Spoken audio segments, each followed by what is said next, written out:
There's consumer debt and then there's investment debt, right? And that's what it really comes down to is consumer debt versus investment debt. And debt for investment can be one of the most amazing wealth accumulation strategies out there, right? Consumer debt, like putting a trip to the Bahamas on your credit card, for instance, not advised. The worst thing you can do is you can keep, if you have a bunch of equity in your house, if you own your home outright and just leaving that money sitting in there, that's the worst thing that you can do. Let's say you had a 3% mortgage in the environment we're in right now. We have 5.6% inflation right now, right? Like, so what does that mean? That means your cost of borrowing is cheaper than the devaluation of money. Hey, what's going on, cash flow hackers? It is Chris and Cole with Life 180, and today we're going to be talking about something that I guess is a pretty polarizing topic, pretty, I guess, confusing to some people, but the concept around not all debt being bad. You know, talking about all the Dave Ramsey fans like gasp in. Yeah, exactly. So, you know, here's the bottom line. We're just going to kind of cover, this topic because a lot of people, the concept of cash being king, the concept of like never wanting debt, not ever wanting your house paid off, like, just understanding how money works. And the bottom line is if you understand the concepts of building wealth, the principles of money, then, and in creation of wealth, you have to understand that there's not a billionaire alive. There's not a multi-millionaire alive that ever got there without leveraging debt on some level. Would you agree with that, Cole?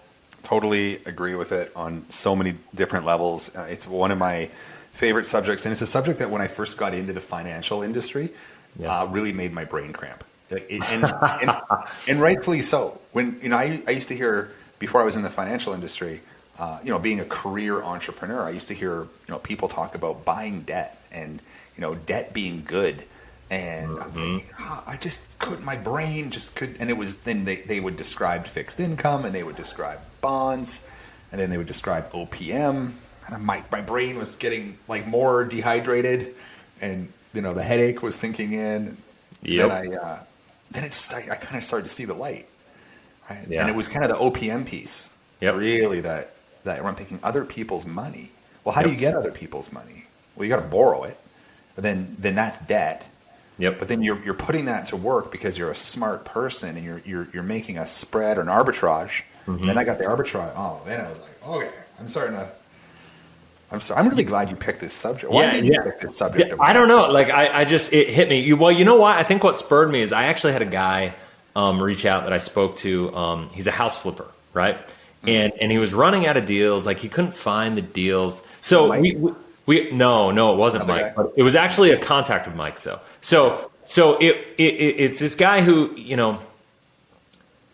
you're always looking for leverage, right? So a lot of people that say whole life insurance just is not a good investment. Well, they're right. It's not a good investment, but it's an amazing storage vehicle, right? It's like, it's a bank account on steroids, as we call it. And when you look at it that way, and you look at how you can use a properly designed whole life policy that's liquid, as a leverageable tool. Like, so this guy was leveraging his whole life policy to get into flips, flip them, cash out, pay back the policy, and everything above and beyond what he could fund his policy. He either, stacked the new policy on top of it or took the cash and used it for lifestyle, because like, the guy liked to live a pretty big life, quite frankly. And so, like, it was what it was. But what happened was, he goes, listen, in this market, I didn't find any deals that worked for me, right? Like, I just, nothing was working for me. He goes, but I found a guy who was in a different market, that lived in a different state, that the deals were still really good. It was in Knoxville, Tennessee,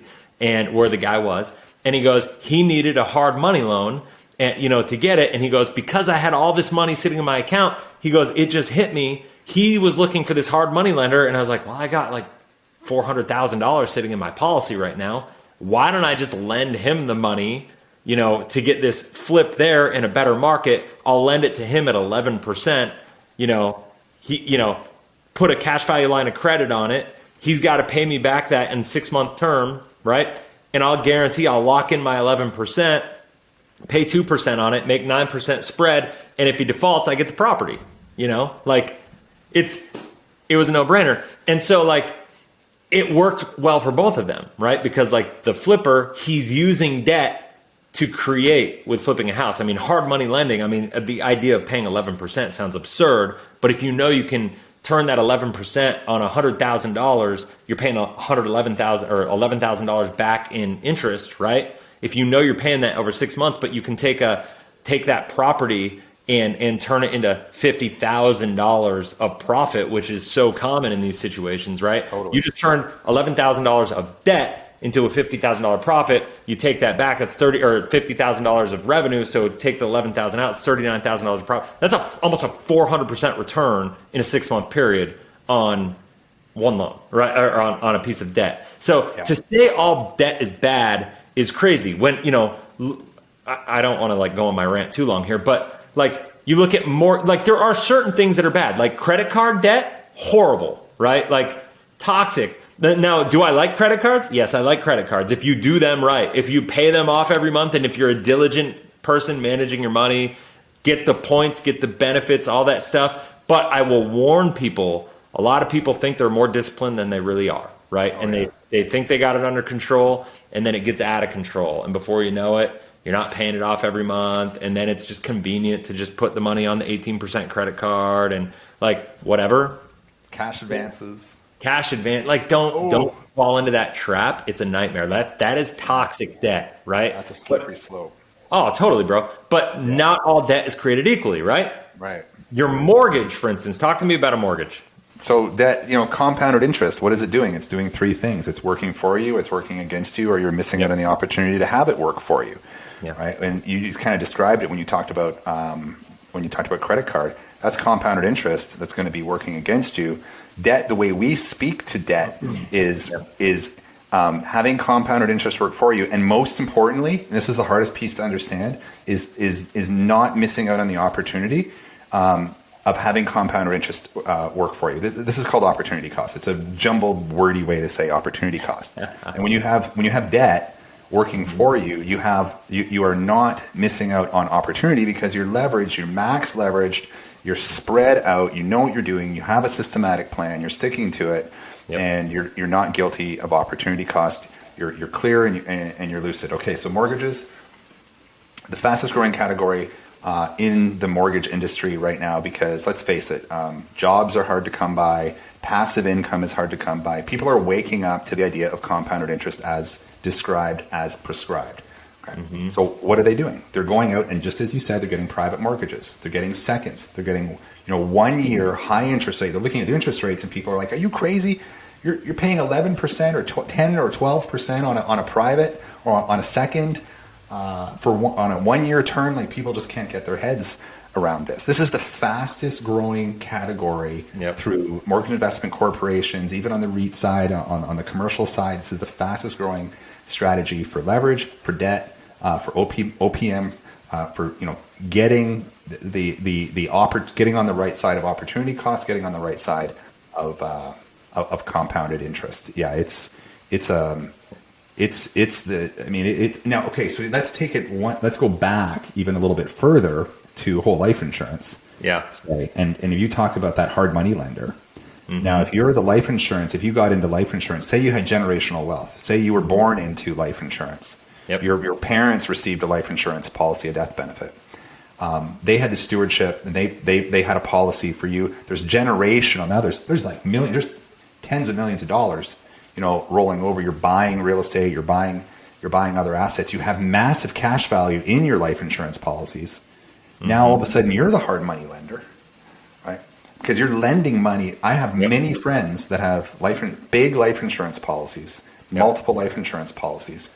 And what they do is their version of and asset, their version of leverage is lending on private mortgages and on bringing and attracting that 11%, right? Yeah, that's where people got to get to.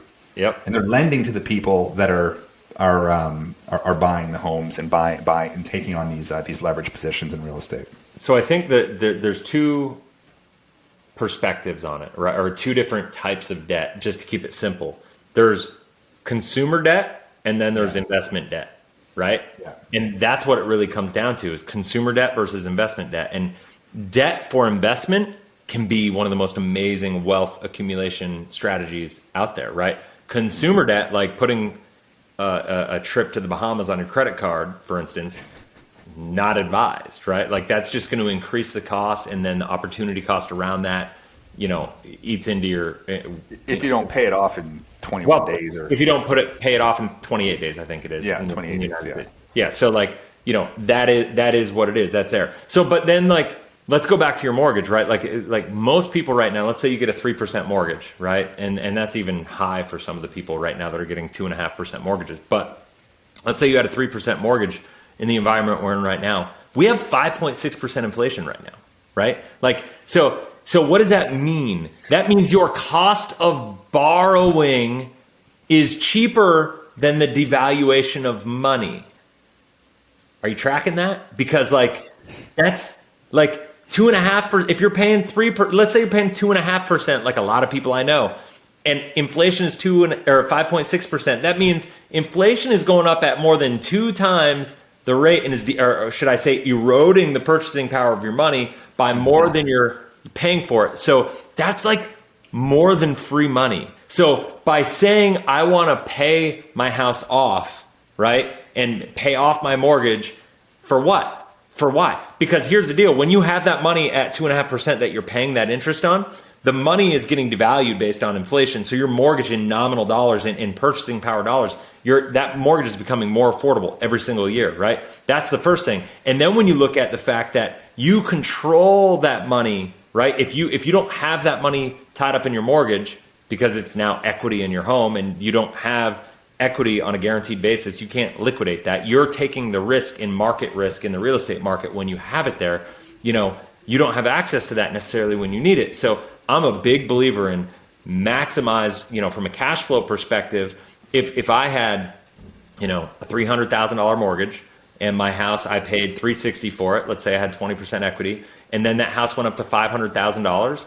That puts me in a position where I can do a cash out refi if the market and all variables, taken into consideration makes sense. I'm going to cash out refi up to the max, gain control of my money.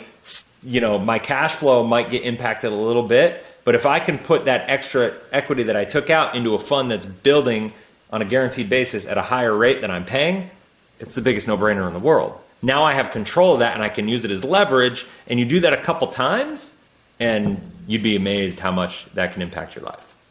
Yeah, it totally does. And I mean, thinking about the balance now of whole life insurance, if you're talking about doing a refi, liquidating that asset, putting it back to work, and then now maybe speak to where whole life insurance kind of looping that money through cash flowing the life insurance contract, cash flowing the income property, because I mean that's central to what it is that we're talking about. Totally. Right? You're cash flowing. I mean, now we're not talking about residential necessarily, the family home, the residential home, right? We're talking about turnkey. We're talking about real estate investment, collecting the rent, right? And then putting that to work. Yep. And one of the things that when we're talking about this, because with cash flow hacking, the central component to cash flow hacking is whole life insurance.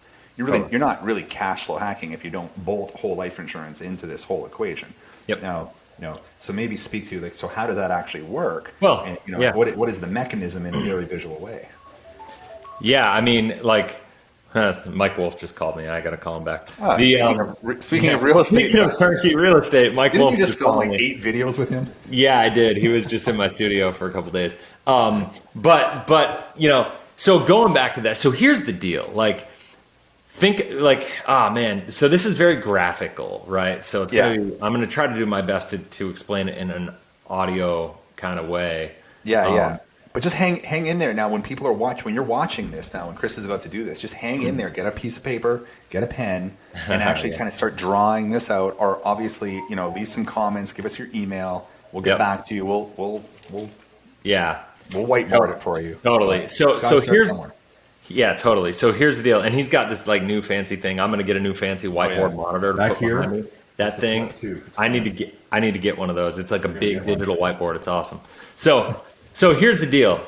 When you look at home, like an investment property, the goal of every asset that we want it to appreciate. We want it to create cash flow. We want it to give us more control, and we want it to reduce our lifetime tax liability, right? That's what we're looking for. That is the ideal traits of an asset, right? And so those are what we're looking for. So when you look at any real estate property, it gives you all four of those traits. That's why we love it, right? So now, as you build up equity, the challenge is you don't necessarily have control of that equity because it's tied up, it's locked into the house, right?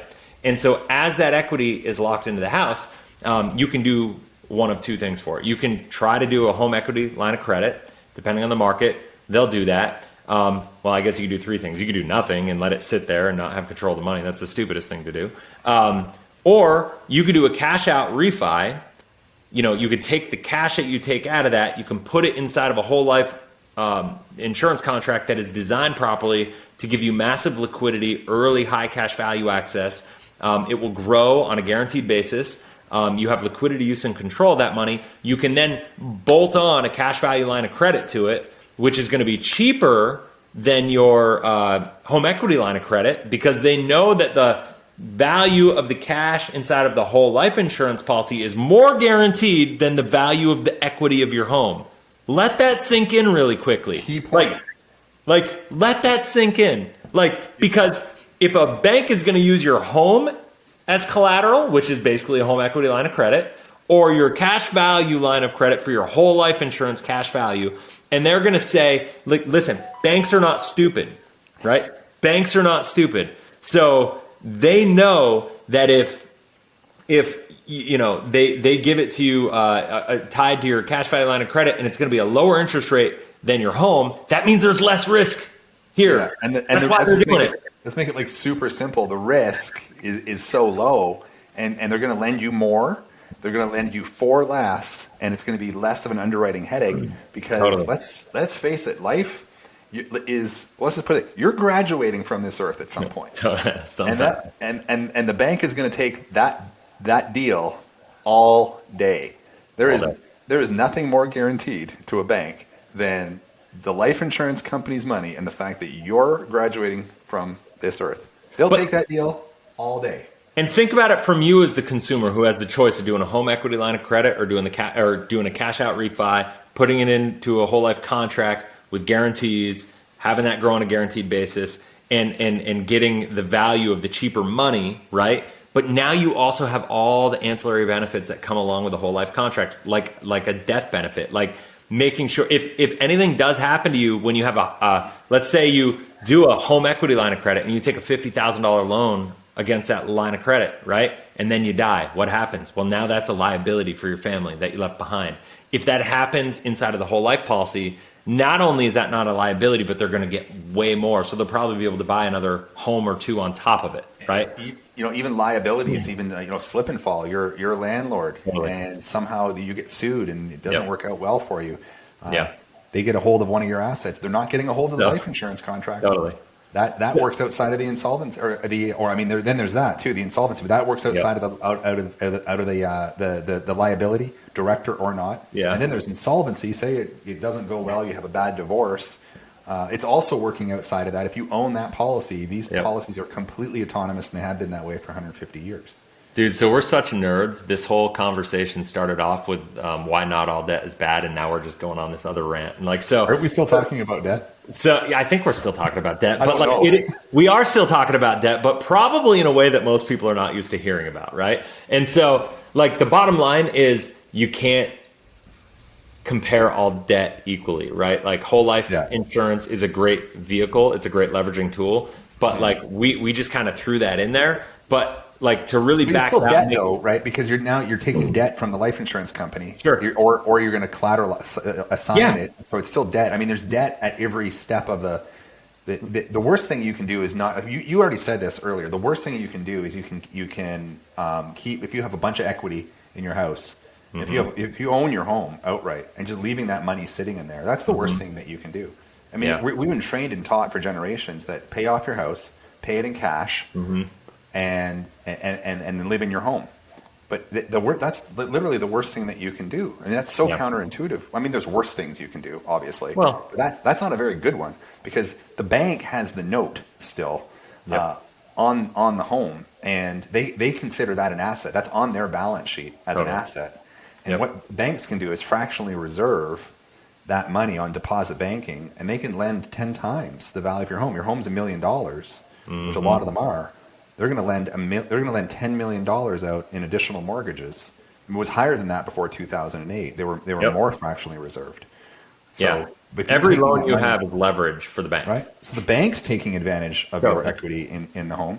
Why aren't you taking advantage? All you're going to do is take it out and just act like the bank. Do you want to behave like a bank? You actually don't need, and Chris pointed that out, you can use a home equity line of credit. You can use other lending facilities, debt facilities, to behave just like banks. Totally. So at the end of the day, I think it all comes down to this, and we'll finish with this, just to kind of go back and simplify it. There's two types of debt. There's consumer debt. There's investment debt, right? There's a cost of money always. I don't care how you look at it. There's always a cost for money. And you have to think about that. And the question is, can you create a higher return than the cost that you're paying for that money, no matter how you look at it? Like even when you pay cash, there's a cost for that money because you lose control of that money. And so we'll probably do another video on that. I don't want this video to go a half hour. And so because it will go there, but there's always a cost of money. Anything you do, whether you pay cash or whether you finance, there is a cost to that money.